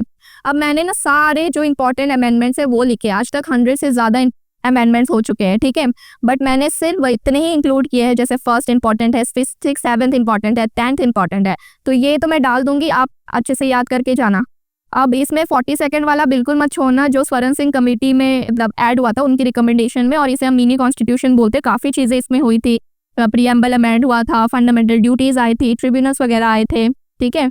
44th में मैंने बताया ना, इंटरनल डिस्टर्बेंस को हमने आर्म्ड रिबेलियन से रिप्लेस कर दिया था। नेशनल इमरजेंसी, नेशनल इमरजेंसी कब लगेगी? Only on written recommendation of cabinet. Right to property delete कर दिया गया था। और जो मैंने बताया था ना कि आर्टिकल 20 एंड 21 कभी सस्पेंड नहीं होंगे, ये भी 44th अमेंडमेंट से ही हुआ है। तो ये सारी चीज़ें इंपॉर्टेंट है, ये सारे अमेंडमेंट्स बहुत बहुत इंपॉर्टेंट है, इनको छोड़कर मत जाना, बिकॉज अमेंडमेंट्स बहुत फेवरेट टॉपिक है, हर बार क्वेश्चन आता ही है। मैंने ये चीज़ भी बताई थी ना आपको कि 15% होगी थी स्ट्रेंथ, कौन से अमेंडमेंट से? 91st अमेंडमेंट से। अब जीएसटी हमारे कंट्री में जब आई थी वो कौन से अमेंडमेंट से थी? 101st amendment 2016। अब मैंने जैसे आपको ये भी बताया था ना कि लैंग्वेजेस 22 हो गई है, पहले 14 है, तो काफ़ी ऐड हुई थी। लास्ट में कौन सी ऐड हुई? बोडो, डोगरी, मैथिली एंड संथली। और ये लास्ट के कुछ अभी हुए हैं, लाइक 106 ये हमारा लास्ट अमेंडमेंट हुआ है, जिसमें 1/3 रिजर्वेशन मिली है विमेंस को in Lok Sabha, state legislative assembly and Delhi legislative assembly. तो ये सारे बहुत इंपॉर्टेंट है, बिकॉज 100 अमेंडमेंट्स नहीं डाले मैंने सारे, only selective important amendments which are very very important for your exams. अब एक नेक्स्ट चीज़ हम और पढ़ते हैं, that is special provisions regarding some states. तो कुछ स्टेट्स है जिन्हें ना स्पेशल प्रोविजंस मिले हैं। आपको आइडिया होगा कि 370 आर्टिकल जम्मू एंड कश्मीर से रिलेटेड हुआ करता था पहले, फिर बाद में इसको इन्वोक कर दिया गया। तो इसमें स्पेशल प्रोविजंस थे जम्मू कश्मीर के रिगार्डिंग, ओके। वैसे और भी स्टेट्स है, जैसे 371 में स्पेशल प्रोविजंस दिए गए हैं महाराष्ट्र और गुजरात को, 71A में दिए गए हैं नागालैंड को। तो वैसे आप सारे पढ़ लेना, ओके, और छोड़कर मत जाना। ये स्लाइड्स में वो सारी इंपॉर्टेंट चीज़ें जो एग्जाम में आती है, बिकॉज ऑलरेडी मैंने इन डेप्थ पढ़ा रखी है पॉलिटी, तो जिसको पढ़ना है वो वहाँ से पढ़ सकता है। But for your exam I have made this in a very compiled manner, ताकि आपको मैक्सिमम चीज़ें इस PDF से मिल जाए। तो इसलिए इसमें मैंने जो भी डाला है that's very very important.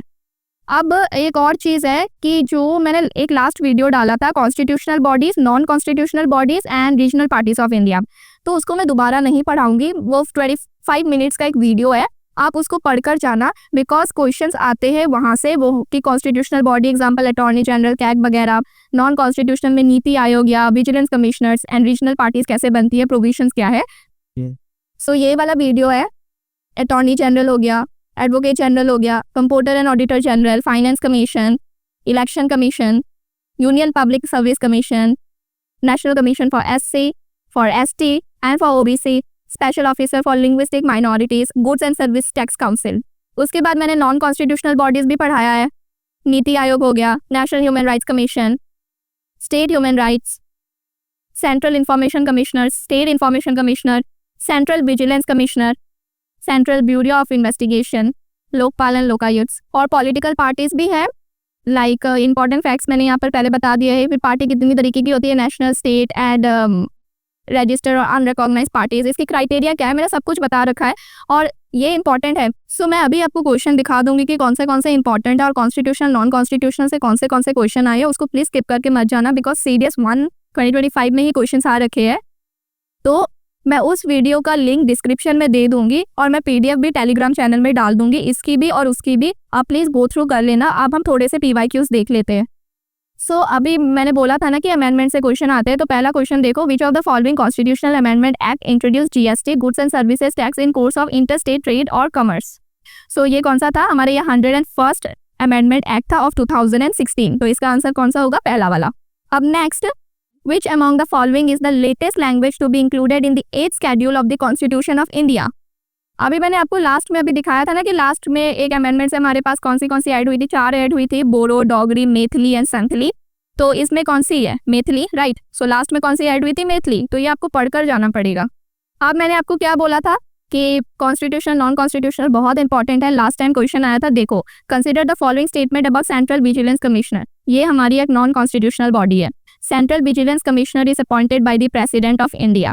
Committee to recommend the appointment of Central Vigilance Commission has the Home Minister as one of the members. In certain circumstances, the leader of single largest group in opposition in Lok Sabha can be on the committee to recommend the appointment of Central Vigilance Commissioner.